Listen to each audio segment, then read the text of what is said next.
There is Chris Kellner, Nautilus Intrasaccular System update on the US trial. Hi, good morning, everybody. Let's see how we do this. I'm Chris Kellner. I'm a neurosurgeon at Mount Sinai in New York City and principal investigator of the Tornado US trial, evaluating the Nautilus device in ruptured aneurysms. I'm hitting next, but not seeing progression here. Here we go. I don't have any personal conflicts with the company, but the company's funding the study.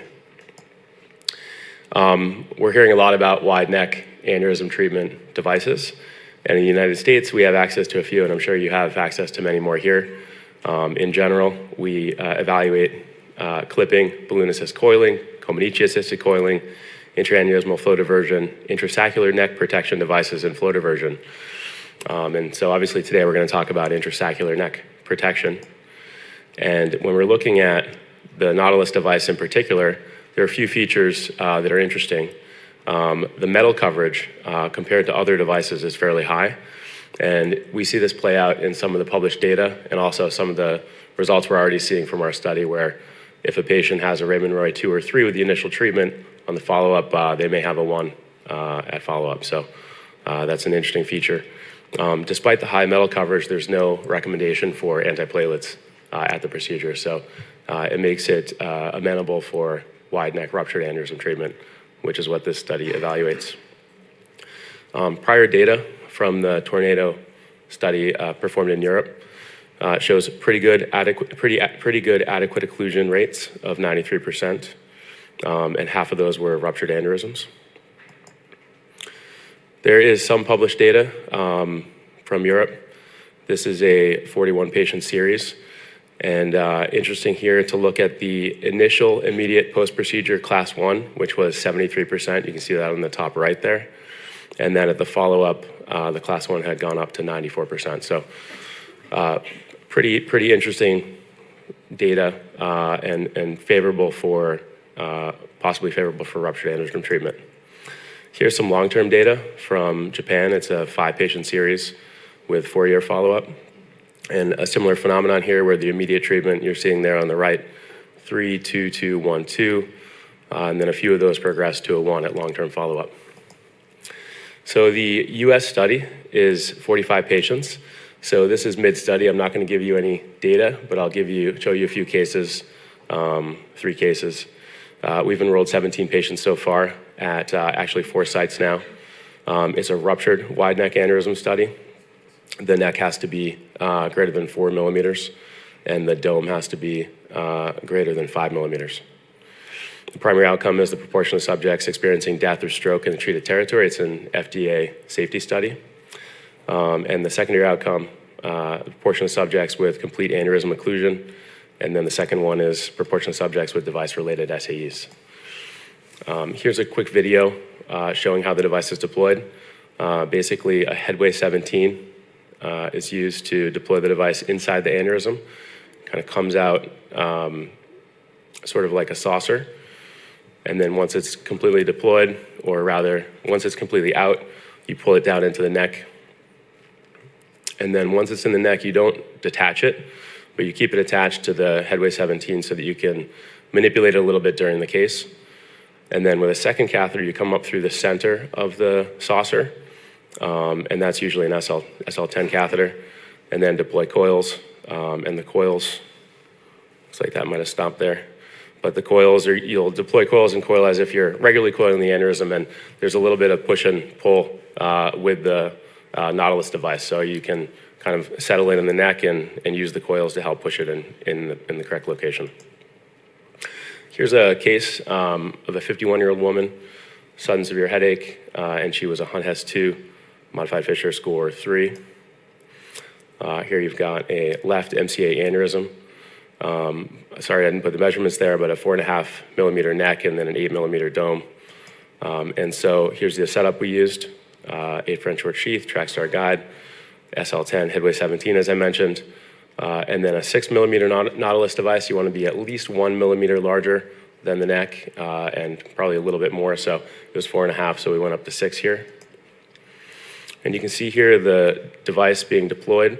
It often comes out parallel to the catheter, and then once you've got it all the way out, it'll start turning perpendicular to the catheter, and that's when you start pulling it down into place. Let's see if I showed that a little bit here. There you go, kind of gently pull it down into the neck, but it doesn't have to sit perfectly at this point. You're going to catheterize with the other catheter through the center of the saucer. Going around it is also possible, but as you're deploying the coils, if you're around the side, we found it will sometimes push the Nautilus device to the side. So best to go through the center. As you see here, here are a few coils deployed, a few more coils deployed. Keep working until you've got as much as you can there, and then you can see there's a little bit of a neck there, so I think we gave this a Raymond Wright 2. Here's the detachment. You can usually see the last piece of coil from the device kind of flip back into the plane of the rest of the device. Here are the final pictures on that one. Here's a second case, 76-year-old, 3 days of headache, dizziness, and neck pain.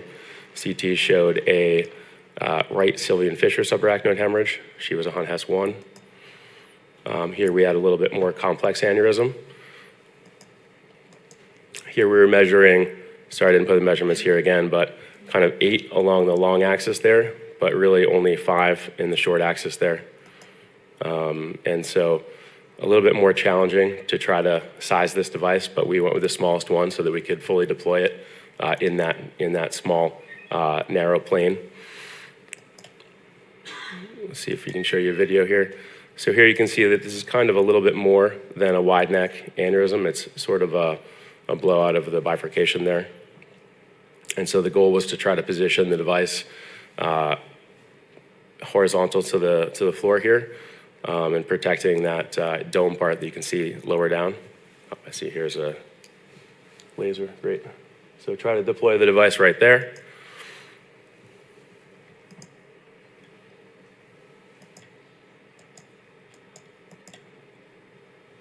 Looks like that video is not really working too well, but here it starts coming out here. In that plane, you can see that, and in the other plane, you can see it's already, without being fully deployed, sort of already falling into the correct orientation.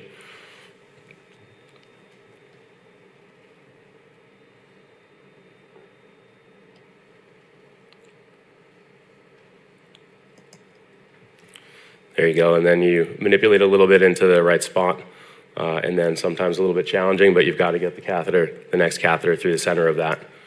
And so here we are with a few coils deployed.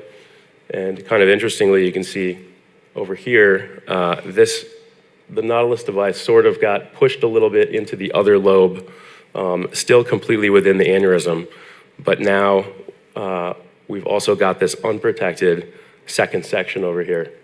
And so the Nautilus device actually sort of acted like a neck bridging device for over here, and then it got pushed over and ended up blocking the other lobe as well.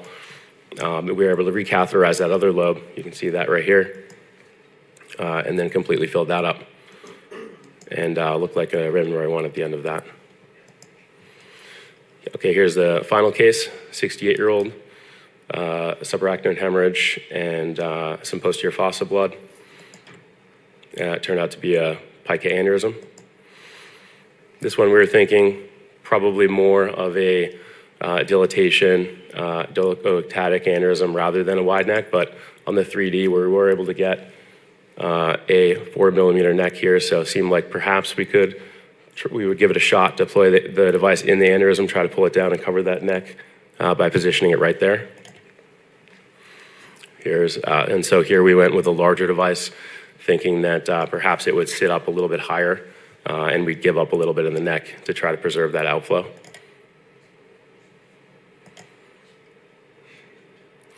Here you can see the device coming up into the aneurysm, partially deployed here.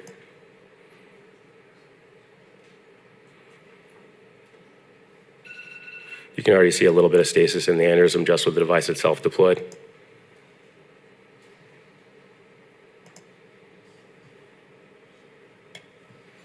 And here a few coils are already deployed in the aneurysm. See a little bit more stasis, patency of the distal pica.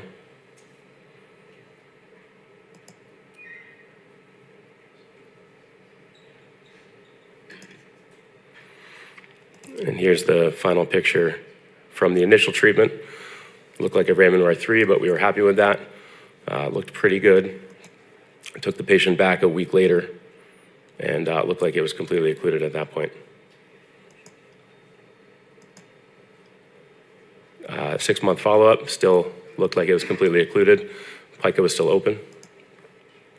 So we've enrolled and treated 17 patients so far, and looking to enroll 45 total, with trial completion expected in mid-2024. Thanks very much, and happy to answer any questions.